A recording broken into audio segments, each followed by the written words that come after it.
Have you ever found yourself confused while packing for a cruise? You've likely heard about dress codes, but what do they mean in today's context? Are you risking being turned away from dinner for your outfit choice? Let go of outdated guidance. In this video, we are unpacking the real dress code for modern cruising. We'll explore both the official regulations and the unspoken rules regarding what to wear and what to avoid. This is your exclusive guide to steering clear of embarrassing moments on board and in port. Insights most cruisers discover the hard way. Plus, we will highlight the #1 rookie blunder that can spoil your entire holiday before it even starts. I'm not here to judge your fashion choices, so consider this a practical overview. Let's get started. Number 1. The 2 forbidden prints. To kick things off, here's essential advice many first-time cruisers wish they had known. This isn't about style. It's about sidestepping awkward situations, and in one case, breaking the law. The first is camouflage print. You might wonder what's wrong with wearing camo on the ship. Absolutely nothing. However, in several Caribbean nations, such as Jamaica, Barbados, and Antigua and Barbuda, it is illegal for non-military individuals to sport camouflage. This is not just a cruise line policy, it's national legislation. You risk being fined or even denied entry at the port, potentially being sent back to the ship. So, love your camo shorts? Wear them on sea days, but swap them out before going ashore. Secondly, let's discuss the upside-down pineapple symbol. Recently, it has gained traction as a signal for the swinger lifestyle. If that's not what you intend to communicate with fellow travelers, avoid this symbol on your attire, tote bags, or cabin door decorations. A pineapple right side up is just a fun tropical fruit. Upside down signifies something else entirely. Number 2. Improper swimwear and cover-ups. Moving on from prints, let's talk about swimwear etiquette on the Lido deck and beyond. This topic often causes tension on cruises. To clarify, cruise lines are not the places for your most revealing swimwear, particularly on family-oriented lines like Disney or Royal Caribbean. Although lines like Virgin Voyages have a more relaxed, adult atmosphere, it's always wise to consider your surroundings. What is appropriate on a party cruise might not suit a ship filled with families and older adults. The more serious matter arises when you leave the pool area. Upon stepping indoors, appropriate cover-ups are essential. I don't mean thin, sheer garments. A proper shirt, sundress, or shorts is required. This is vital for both hygiene and respect, and crew members will enforce it, especially at buffet entrances and cafes. Speaking of buffets, never walk in dripping wet. This poses a slip hazard and may lead to you being turned away at the door. The same goes for your feet. Bare feet are not permitted in any indoor dining areas. Shoes are a must.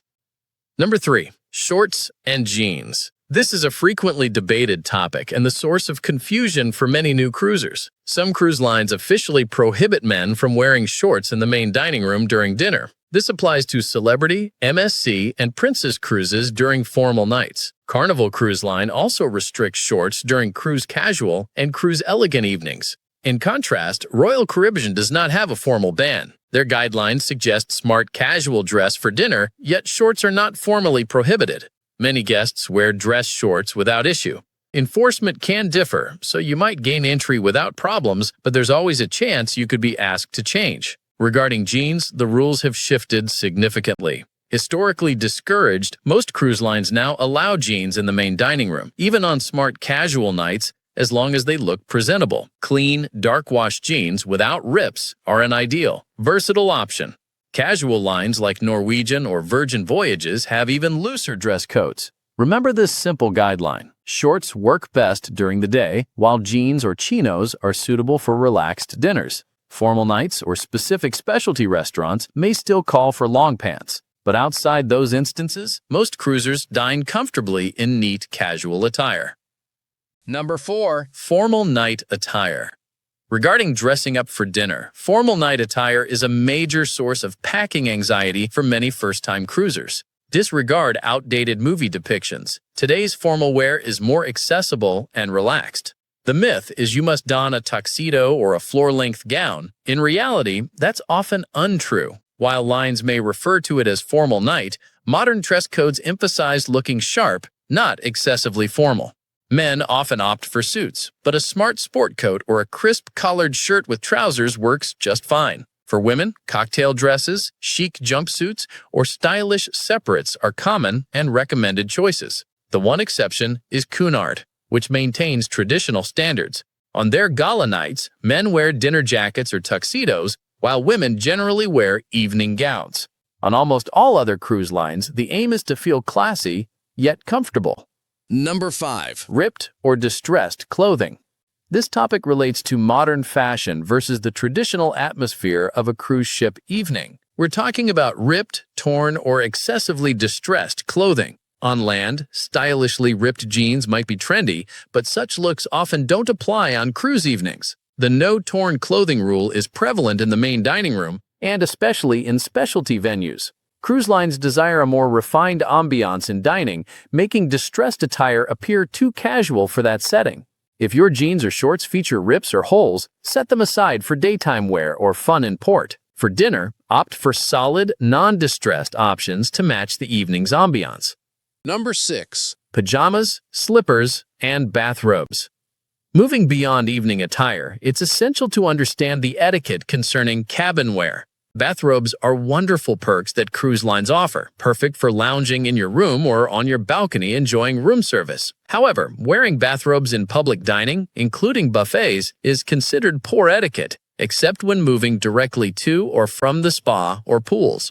Especially on a chilly Alaskan cruise, it's acceptable to wear a robe for a quick walk to a heated pool, but if you stroll into the buffet wearing a robe, expect to receive looks or even be kindly asked to return to your room. The same guideline applies to slippers. They are best kept within your cabin. Pajamas are a more contentious topic.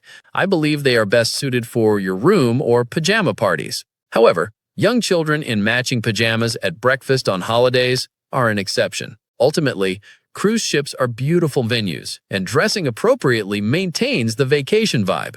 Most people wouldn't wear pajamas or robes to a nice restaurant at home, and the same courtesy should extend at sea. I'd love to hear your thoughts. What do you think about the robe and pajama discussion? Number 7. Of offensive or profane clothing. This brings us to a firm rule across all cruise lines. A cruise is a shared space with diverse individuals, including children and seniors. Hence, all cruise lines enforce a policy against clothing featuring profanity, offensive language, or obscene graphics. This isn't about free speech. It's part of your ticket agreement. If you wear a shirt with inappropriate language, crew members can ask you to return to your cabin to change. Additionally, it's smart to leave clothing with controversial or political messages at home. Regardless of personal beliefs, a cruise ship isn't the setting for disputes. Keeping your attire neutral promotes a relaxing vacation for everyone. Number 8. Baseball caps in dining areas. This classic etiquette rule still holds strong on cruise ships. Most cruise lines request that baseball caps not be worn in main dining rooms or specialty restaurants during the evening. It's a traditional gesture of respect in dining settings, akin to not resting your elbows on the table. While you might see it ignored occasionally, it's a small act that helps uphold a nice atmosphere. However, consider the give grace principle. While you should comply with the guideline, don't judge others who might not.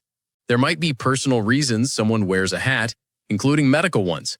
Following the guidelines for yourself while extending kindness to others is the best approach.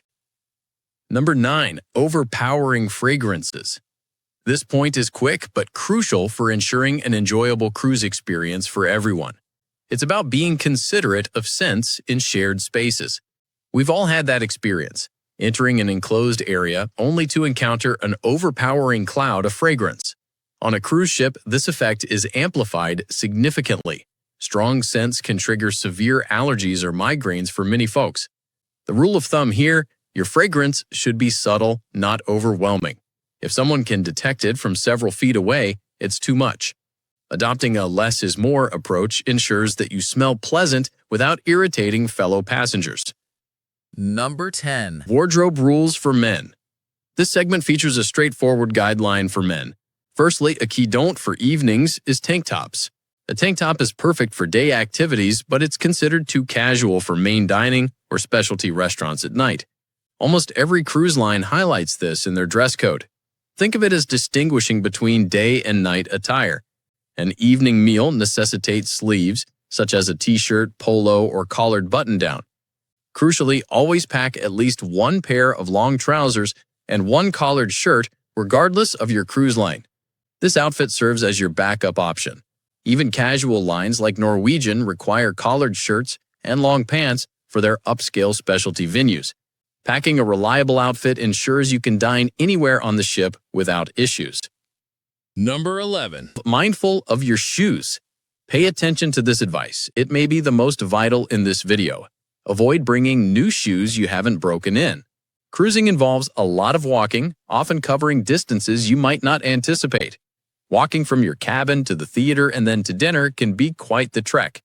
Blisters can ruin your holiday experience. Wear your chosen shoes for a few days prior to your trip. Also, bring closed-toe shoes, such as sneakers, as many onboard activities like ropes courses or climbing walls require them for safety. You won't be allowed to participate in sandals or flip-flops. This is especially important for families with kids. They don't want to miss out on activities due to improper footwear. Number 12. Personal safety concerning jewelry. When disembarking, avoid wearing flashy or expensive jewelry. A diamond necklace or luxury watch signals to thieves that you're a target. Pickpocketing and snatching can occur in busy tourist areas. Blending in is safer than standing out. Keep valuable items locked securely in your cabin safe. If you enjoy accessorizing, consider packing inexpensive costume jewelry for port days. This way, you complete your ensemble without the stress of losing something precious. Save your best pieces for elegant evenings back on the ship. Number 13. Jacket or sweater. We're at our final point, a classic oversight with nothing to do with rules, but everything to do with comfort. Many forget to pack for the colder indoor environments on cruises, assuming warm weather attire is sufficient. Cruise ships are heavily air-conditioned. Stepping indoors can lead to a drastic temperature drop. Venues like theaters and dining rooms can feel frigid after being out in the sun. Nothing's worse than shivering through dinner or a show. The packing strategy is simple: layers. Regardless of the destination, always have a light jacket, cardigan, or hoodie. This extra layer keeps you comfortable as you transition between warm outdoor spaces and cooler indoor areas, especially once the sun sets. So there you have it, 13 essential tips for smarter packing and increased confidence on your cruise. Now, I want to hear from you. What is your top dress code tip for cruising? Or do you have a funny experience to share about a packing error? Leave your stories in the comments. Your insights could help another traveler. Thank you for watching. If you found this helpful, give it a thumbs up. It really supports the channel. Remember to subscribe to Cruise IQ for more essential cruise advice. Until next time, happy cruising.